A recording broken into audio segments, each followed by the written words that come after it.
continues in Luke, and these have no root. Mark, and have no root.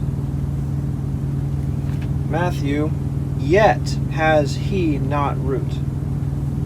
I like that. Instead of and he has no root, and. I know and is used twice, yet. This is like saying but, or saying however. This may be good, but that's bad. There has to be a separation. It's not this is good and that's bad.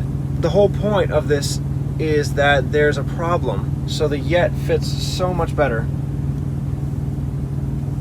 Matthew, yet. Yet has he no root in himself. Mark, have no root in themselves. I might have to go with that. Luke, and these have no root. I'll stick the these in there from Luke. It works, and it's inclusive. These, yet these have no root. Mark, have no root. Matthew, has not root. So can I say no is part of not? That's kind of pushing it. That one I won't put in there. It's just different enough. So I'll say what Mark and Luke have no root. Luke, have no root. And root is all three, but have no is Mark and Luke. Have no, and then root is all three. Matthew continues, in himself. Mark says, in themselves. I'm going to have to go with themselves. Luke, nothing. So, in is both Matthew and Mark, but I'm going to go with themselves instead of himself from Mark only. Themselves. Themselves. Mark continues, and so endure but for a time. Matthew, but endures for a while. So it would have to begin with and so from Mark. Luke, which for a while. Yeah, so and so is only Mark.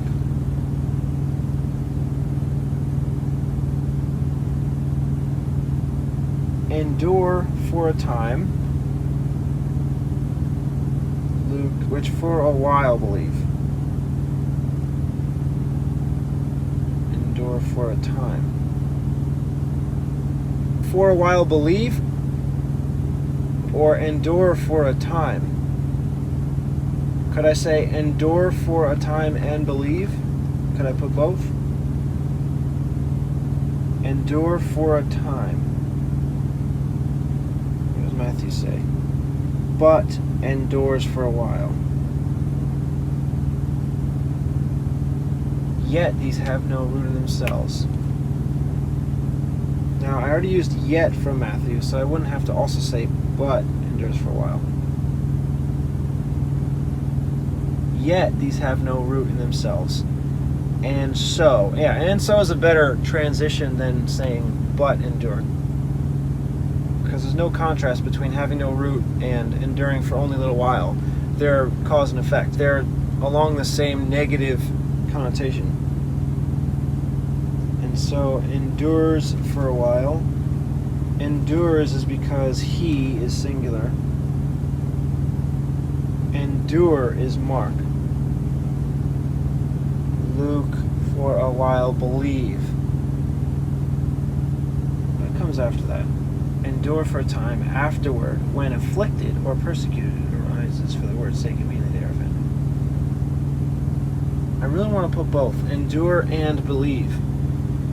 Maybe I can just keep them both as they are. Endure for a time, which for a while believe. Endures for a while.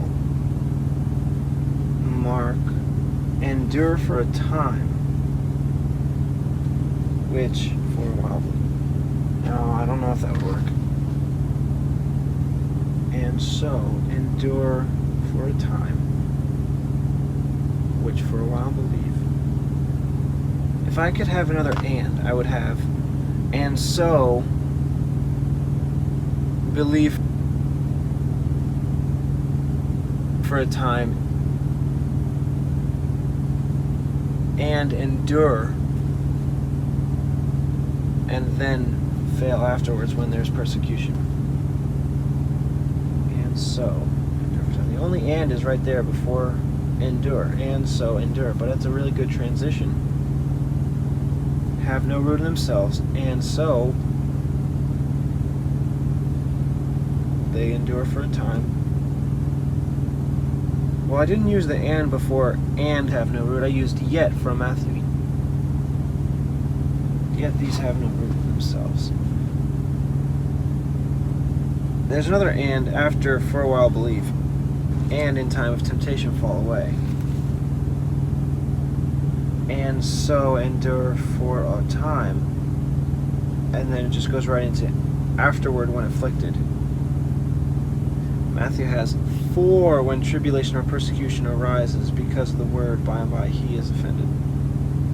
I really want to put both, endure and believe. There's some deep meaning to both of those. And so endure for a time, which for a while believe. Oh, I know. I think if I put this phrase, which for a while believe,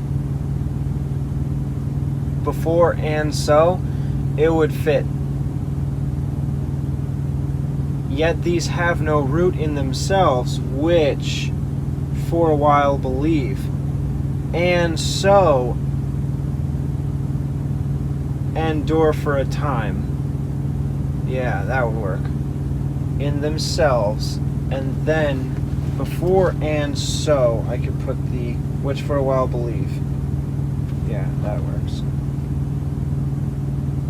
Then from Mark, endure but for a time. Endure but for a time. Mark continues, afterward, when affliction or persecution arises. Luke just says, and in time of temptation fall away.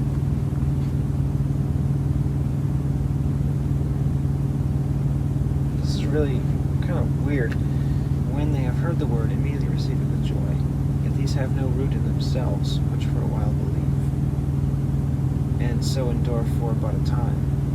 I don't want to have another and so endure for but a time. And in the time of temptation fall away. I don't want to have another and. I'm going to go with what Mark has or with what Matthew has. Afterward, when affliction or persecution comes. And so endure but for a time. Afterward, when affliction or persecution arises. Not quite. Endures for a while. For when tribulation. Yeah, I think for is the best. Maybe I say for afterward. No, I think just for would be fine. For when tribulation or persecution arises. Mark, when affliction or persecution. Tribulation, persecution, affliction, persecution. Luke says temptation. That's three different things. Okay, it would be good to save the and from Luke because that's three different things. I might have to have and in time of temptation after these other two. So I'm going to go with 4. I think that fits well from Matthew. But endures for a while. So endure but for a time. For is both. For a time. Or should I say a while? No, because while is used earlier from Luke. Which for a while believe and so endure for but a time. Yeah. For a while believe and so endure for a time. I don't want to have the same word. For a while believe and so endure for but a while. No, it'll be annoying. When tribulation or persecution arises. Affliction or persecution. I think I could put all three. When tribulation, affliction, or persecution. There's no comma though. I might have to put ors in between them all. Which is worse, tribulation or affliction? I think tribulation. So I'll start with affliction and get slowly worse. Affliction is from Mark. 4 from Matthew. When is both? Affliction. Or, I'll say affliction or from Mark. And then I'll use tribulation or from Matthew.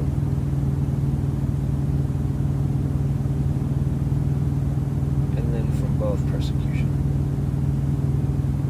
For when affliction or tribulation or, I wonder if that's the same root word and they're just translated differently between Matthew and Mark, which might be better if I just choose one or the other. No, I don't want to open that door. Affliction or tribulation or, and then from both persecution. Arises because of the word. Mark arises for the word's sake. Luke, and in a time of temptation fall away. For the word's sake, immediately they are offended. By and by he is offended. Yeah, I could use that and then end with Luke. They're offended and in a time of temptation fall away. Because being offended doesn't necessarily mean you fall away. Maybe we should have them fall away and then get offended. No, because the offended is the result of the tribulation, persecution, and affliction.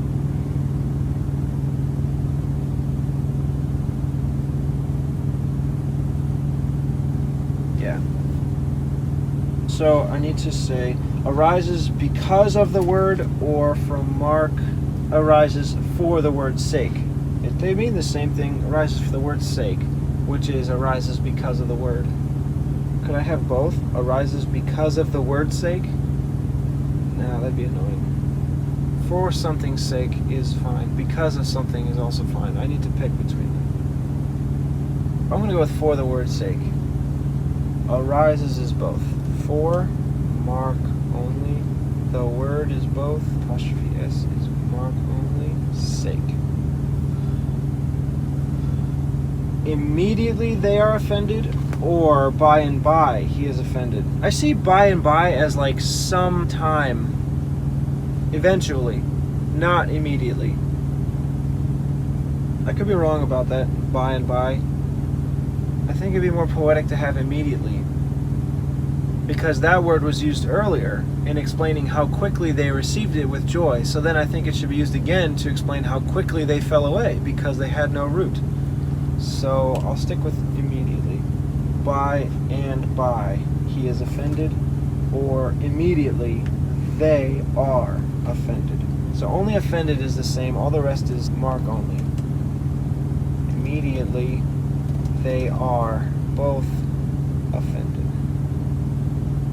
The last sentence from Luke, and in time of temptation fall away.